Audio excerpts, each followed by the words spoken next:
Before we get into other businesses, we have a presentation. Cheryl asked me a while back that she make a presentation, and she'd like to talk to you generally about what her life, and what she generally does to get the word out about us, and who she is, and who we are, and who the Federation is, and who the Federation's influence on Long Island, where she spends most of her working time.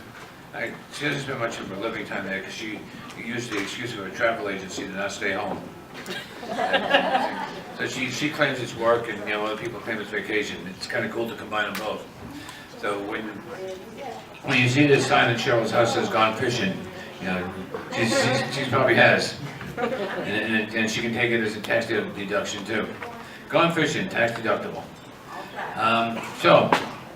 But Cheryl has other things she'd like to offer by way of tips and suggestions and workarounds, and it's a broad-ranging topic, and she's been at me for a while to do it, so I want to give her the chance that she's been asking for a while. So here, for whatever she cares to say, the next 15 minutes or less, I give you Cheryl Echevarria. Thank you, Mr. President, and my NFB family. This is coming around because, as you know, Carlin Passes has, why did I join the NFB and why I stayed. I joined the NFB in 2006, for those that don't know, from losing my sight to diabetes, and I was on kidney dialysis, and once I was healthy enough to, get my life back into order, I reached out to both organizations, and David Stair found me through the NFB Link, which is a great mentoring program, and the rest is history, as they say, and I've been a member of this great organization ever since.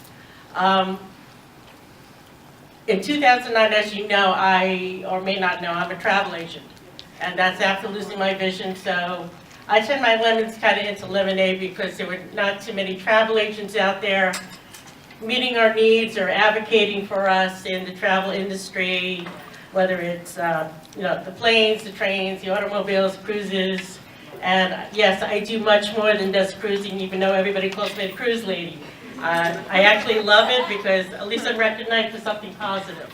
So what I'd like to talk to you today is about community. Back in 2012, and I always take something back from our national conventions, 2012, the last year we were in Dallas, if you were there. We had a meeting or seminar about back to basics. And one of the topics was, we're involved in the NFB as a community, whether it's your local chapter, the state affiliate, or nationally. And I'm also president of our Travel and Tourism Division and vice president of the Long Island chapter. So, and a board member of NIAGDU. Yay, Guy Dogs. And what we were talking about is, we know about blindness, and we're always trying to educate the sighted and non-disabled people about blindness. What is blindness? Everybody thinks it's this, big scary thing. Oh, you can't see, and that's it, and everybody has to help you, or. The big scary thing is memory. Yes, exactly. So, when we started the business, we wanted to make sure we were part of all the travel agent associations. We're out there advocating for all of you, getting people to know about our business. And then we said, you know what, we're forgetting a local community. That's right outside our front door. That's in Brentwood, where I'm from, the town of Islip. So we joined the local Chamber of Commerce. And at first they saw, oh, this blind lady, she's here. She's a lady with a guide dog. People didn't know us from around town. I mean, my husband's like the mayor of Brentwood, like he's the mayor around here, everybody knows him.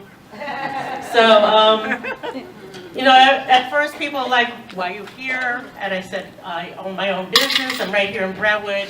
Might as well work locally. Yes, it's nice to get everybody in all the other states, but I was forgetting about my own local community. And since I've done that, people don't see the blindness anymore. They may, if I leave Max at home, they'll be like, oh, where's Max? And I'm like, oh, hi, how are you too? You know, it was meant to be a joke, haha, sorry. I'm a little nervous when I still speak in front of people. But, you know, they recognize me as a businesswoman and not a blind businesswoman. And I think what I'm trying to say is you know, if you want people to know more about blindness and what blindness is or what it isn't, because I'm not totally blind. Everybody thinks, oh, well, you've got a guide dog and a cane, but you're looking right at me. And that gives me the opportunity to explain that not everybody that's blind can't see anything, or you might be partial or high partial, and it goes into other areas. And then I get people that come up to me and say, you know, my daughter is having problems in school. We think she's legally blind, and I would recommend her to go see an eye doctor and then get in touch with the commission. Or I met a woman this past year, because since we're very involved with the community, we were involved with some of our local salsa festival, and the godmother of our salsa festival and the Puerto Rican Day Parade had lost her vision about 2 years ago. She's totally blind now. And we reached out to her, and she actually came to an NFB meeting about 2 weeks ago when we had our meeting in Brentwood, because Long Island is expanding. We're keeping to one chapter, but we're going between Nassau and Suffolk County to get more people out there knowing about us.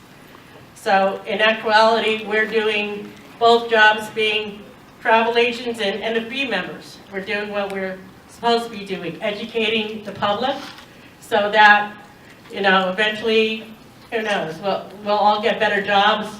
We're talking with, you know, at these meetings that I go to, the Department of Education is there, my local legislator is there, Assemblyman Ramos, when he's in town, he's there. So people know who Nelson and Cheryl Echevarria are, and they're understanding what the National Federation of the Blind is. So I'm very proud out of Long Island to get our community knowing about the National Federation of the Blind. And you know what? I tell our chapter members, you may not be able to come to state convention, you may not be able to go to Washington, D.C. or national, but you can try to go to your local town meeting or your local legislative meeting or something like that, because what goes on in your town affects you. There's been so many things going on in my town. We had illegal dumping. They're threatening to take down a water tower. There's a lot of corruption, just like it's going on in any other town. But no, I'm out there fighting for where I'm living locally, and we all can do that.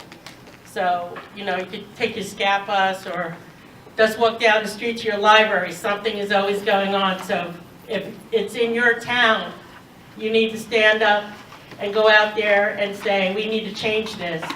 And if you're there, they'll respect you even more for doing it. Thank you.